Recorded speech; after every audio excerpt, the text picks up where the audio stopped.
Hello mga ka-sweet lines! So for today's video, i-share na ko sa inyo ang akong pamaagi sa pagbuhat og money cake.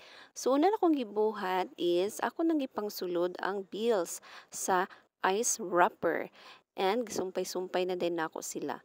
So next akong gibuhat, gisukod na din ako ang kadakon sa atong na-roll na mga bills sa atong cake. So mo na siya ang iyang kadakon. So next na dayon is ato na nang i-remove ang piece of cake. So usually sa uban ila nang ginabalik kay mo nilang gi-cover sa ato ang rolled money.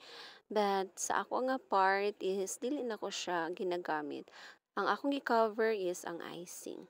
So next is butang na nato ang atong rolled money nananday na siya gunitanan. So kaniyang gunitanan mo na siyang birahon nila guys para i-pull ang money.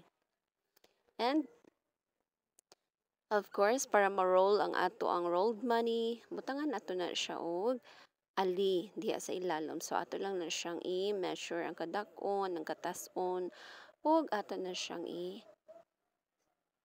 ilusot nato siya diha.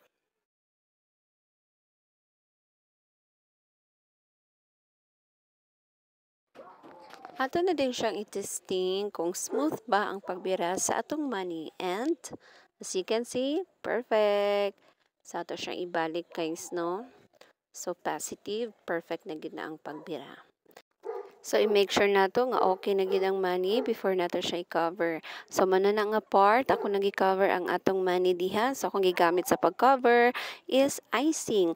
Kay aron sa pagbira sa atong money is simple ra siya og dali ra siya mabira, dili siya mapalpak. Okay? So next na dayon is as usual, let's go back to the basic. After na siya ipa-smooth ang ato ang cake. So ako gigamit diha is gi-cover lang na ako siya sa all white icing. Dayon ako na lang din siya gi-finishing og blue color.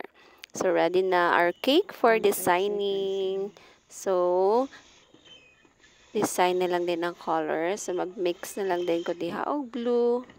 And here is our final look sa atong money cake. Thank you!